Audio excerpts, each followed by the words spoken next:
ఏడాదిన్నర పాలన red book రాజ్యాంగం నడుస్తుంది. అక్రమ కేసులు బాగా వేస్తున్నారు, కార్యకర్తల మీద తప్పుడు కేసులు బాగా వేస్తున్నారు అనేది వైఎస్ఆర్సీపీ ఆరోపిస్తుంది. కుటుంబ పరంగా ఆడవాళ్ళ మీదకి వెళ్తే తప్ప అంత సీరియస్గా ఎక్కడా కూడా తీసుకున్నటువంటి పరిస్థితి లేదు.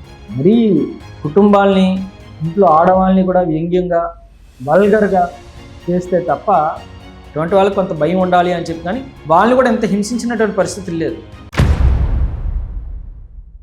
నాడు వైఎస్ఆర్సీపీ ఏదైతే కొంతమంది నాయకుల మీద అక్రమ కేసులు బనాయించిందో ఇప్పుడు కూడా అదేవిధంగా ఈ కూటమి ప్రభుత్వం కూడా అలాగే చేస్తుంది అంటున్నారు. మరి చండాలు తీస్తాను, చెప్పు తీసుకు కొడతాను, తోలు తీస్తాను, తోకలు కత్తిరిస్తాను, బొక్కలో పడేస్తాను. ముఖ్యమంత్రి మాట్లాడాల్సిన మాట అండి, బొక్కలో పడేస్తాను, అదేం మాట. ఇప్పుడు మీకు మంత్రిగా అప్పుడు పనిచేసిన గుడివాడ అమర్నాథ్ మధ్య కూడా గ్యాప్ వచ్చిందన్నారు. ఏంటి సరే పరోక్షంగా ఆయన ఓటమి కారణమయ్యాను అనేటువంటి ఫీలింగ్లో ఆయన ఉన్నారు. ఆ కుటుంబ సభ్యులందరూ కూడా మీ వల్ల ఇలా జరిగింది అన్నట్టు వాళ్ళు ఏదో ఇక బాగా కోపంలో బోల్డ్ ఉంటారు. అన్న మాటలు కూడా అనేసి నన్ను అక్కడ చాలా అవమానించారు. సూపర్ హిట్ అని చెప్పి చంద్రబాబు నాయుడు పదే చెప్తున్నారు.